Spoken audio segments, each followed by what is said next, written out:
Once upon a time, in a faraway land, What are fairy stories? The strange and wondrous place where nothing is as it seems. Magic mirror on the wall. Who is the fairest? Fairy is a perilous land. Before she found herself falling down what seemed to be a very deep It well. is the place you visit A world in your of dreams. myth and magic. when the clock began to chime Evening midnight, star sailed down through the A sky. mysterious voice began calling to the sad She princess. pricked her finger with her needle. 3 drops of blood fell on the In a small trance, white she finger. followed the haunting And peered sound into the of the hollow winding tree. stairway to the top of the You tower. can read along with me in your book.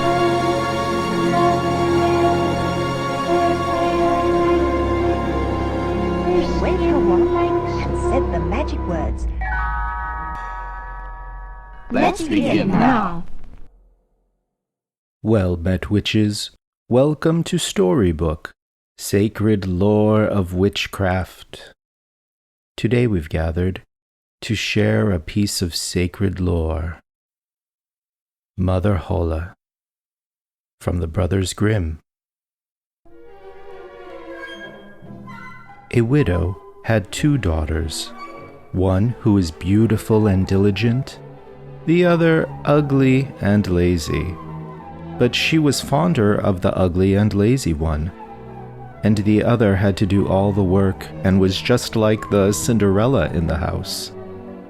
Now one day, the beautiful maiden went out to fetch water, and as she bent over to pull the bucket from the well, she leaned over too much and fell into the water. And when she awoke and came to her senses, she was lying on the ground in a beautiful meadow where the sun was shining and thousands of flowers were growing. She left the meadow, and soon she came to a baker's oven full of bread. But the bread was yelling, "Oh, take me out, or else I'll burn. I've already been baked long enough." So she went to the oven and diligently took out everything.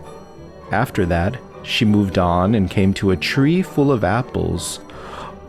"Oh, shake me, the tree exclaimed. "My apples are all ripe." So she shook the tree until the apples fell like raindrops, and she kept shaking until they had all fallen to the ground. After that, she moved on. At last she came to a small cottage where an old woman was looking out of a window. She had such big teeth that the maiden was scared and wanted to run away.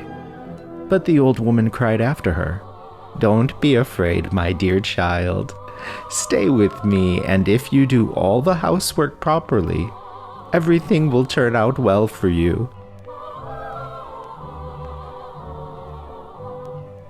"You must only make my bed nicely and give it a good shaking so the feathers fly. Then it will snow on earth, for I am Mother Holle."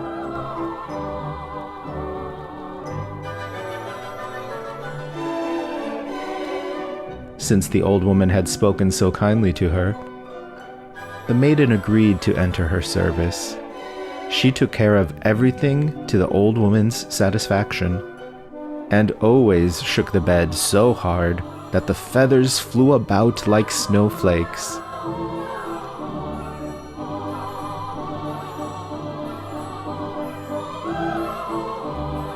In return, the woman treated her well. She never said an unkind word to the maiden, and she gave her roasted or boiled meat every day.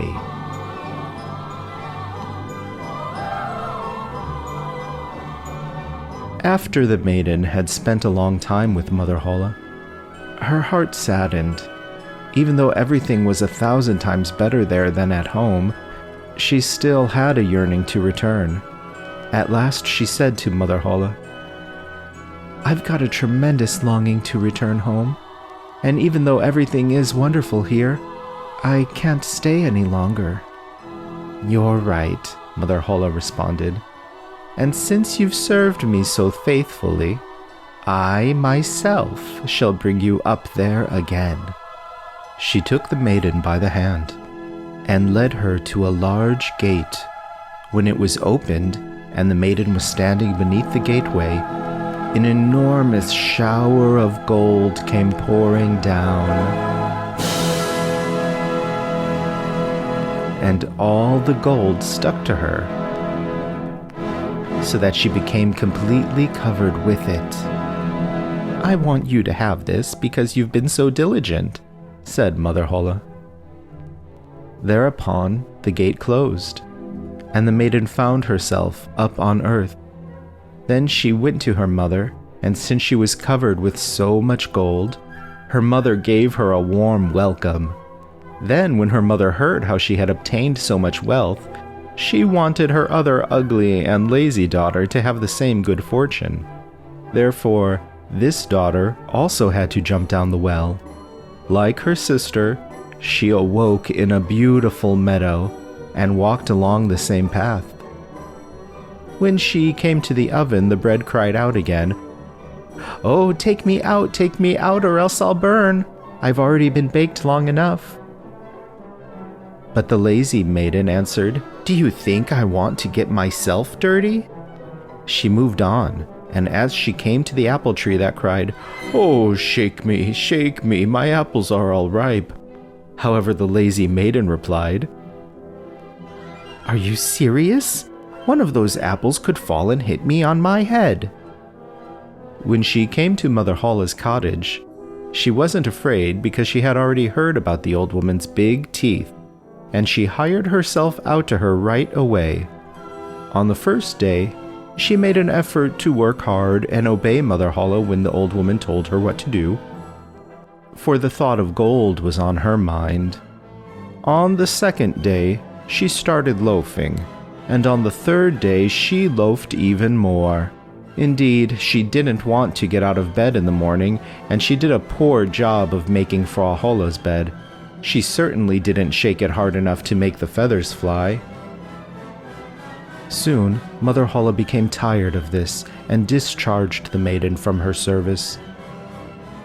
The lazy maiden was quite happy to go and now expected the shower of gold. Mother Holle led her to the gate, but as the maiden was standing beneath the gateway, a big kettle of pitch came pouring down over her instead of gold. "That's a reward for your services," Mother Holle said, and closed the gate. The lazy maiden went home covered with pitch, and it stuck to her for as long as she lived. The end. When we next gather, we'll discuss this tale further and look at the mysterious figure of Frau Hulda or Mother Holle. Until then, may all your travels be filled with wonder.